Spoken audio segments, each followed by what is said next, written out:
So in many cases, there are so many African leaders who try to address the issue about the African economy, and I'm left to wonder, how can you address the economy of a nation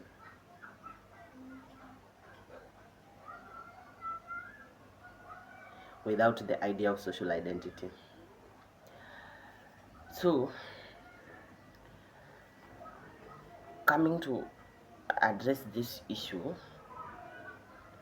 we need to think like imperialists. We really need to have the mercantilistic approach of well-being, whereby the imperialists were there going for gold rush, and they were there measuring the wealth of their nation by how much gold do they have in their reserves. And actually mercantilism is approached by how much a country imports against the exports. And the approach of mercantilism can be achieved when a country can have so much exports that supersedes the imports. Like for the case of our African nature,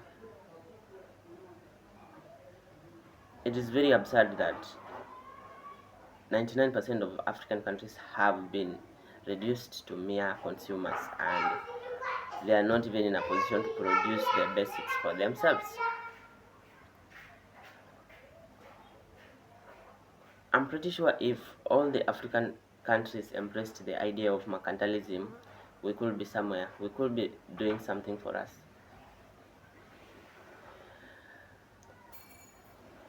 In this regard, like the Kenyan situation, the reason as to why I liked the ideology of our late Raila Amolo Odinga is because he embraced the idea of production. He embraced the idea of a producing nation. Basic things like clothes, shoes, and the usables could be easily be produced within our borders so that we can minimize the intake of so many clothes, including this one that I'm putting on. I bought it from the second-hand clothes store, which is not okay. If a particular nation could actually factor out how much they can import and what is it that they are importing, we can limit actually ourselves to importing those things that are way much advanced and out of our reach technologically, rather than just importing everything.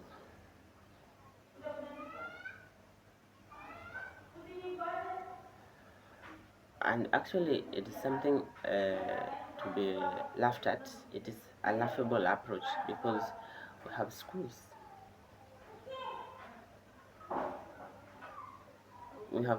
that are teaching our learners the STEM subjects. We have scholarships that are being given to our citizens to go and study abroad as engineers,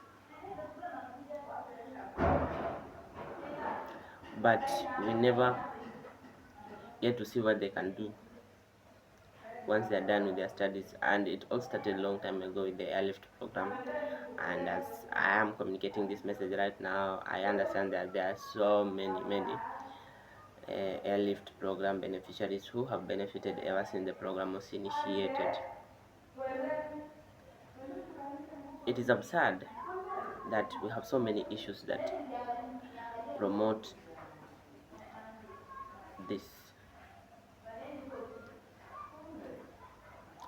It makes me wonder, why should a wonderful nation like Kenya keep on importing porcelain products from abroad for use.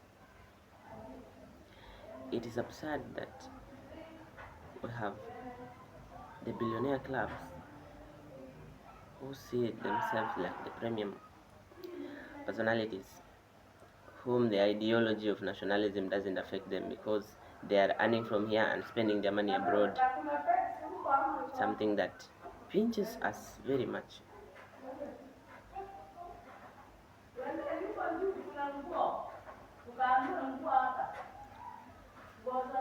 We have our local polytechnics training locally tailors, garment makers, leathercraft, and artisan personalities who are capable of coming up with these things.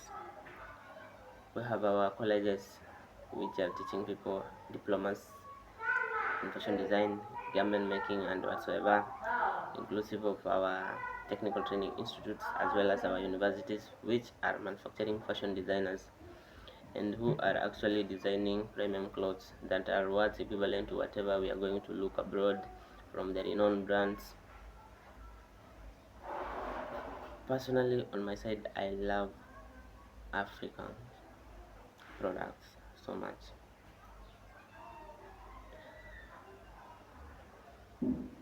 So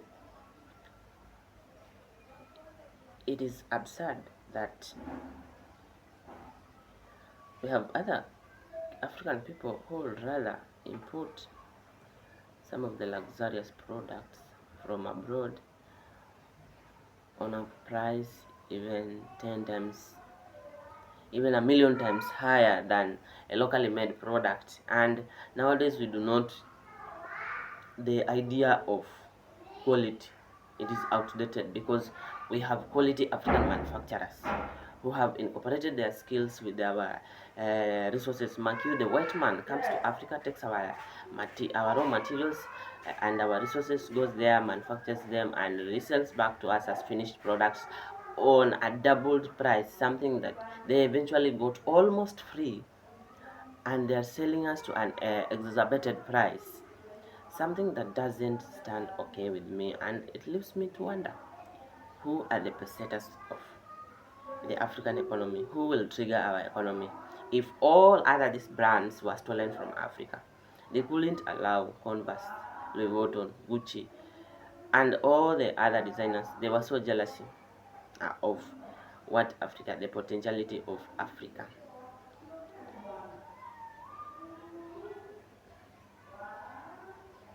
Not unless we change, and it is only the spirit of nationalism that will trigger us to the relevant economic standards.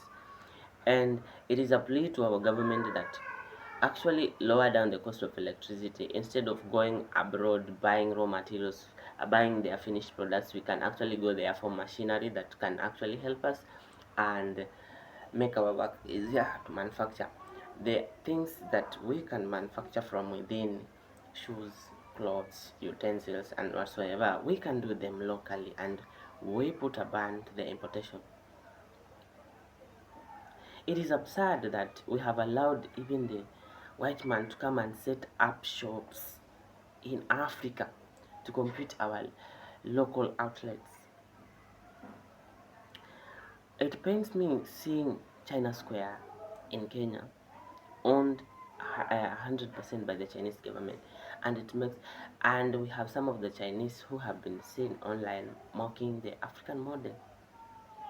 The free price enterprise, the free trade enterprise system is paining us so much in that we have no regulations that can actually protect the African consumers, the African producers, and we are facing stiff competition because the seller, the manufacturer has become the seller inland on our African soil, enjoying subsidized tariffs. It is a wake-up call to the whole of African continent to rise up and not only fight for our social identity but for our economic identity.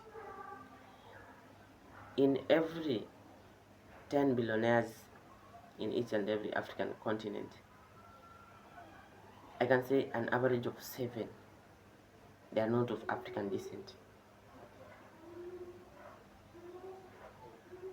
And the big question is that, can't we do it our own? Can't we do it to our standards? Can't we be ourselves? Can't we be us without them?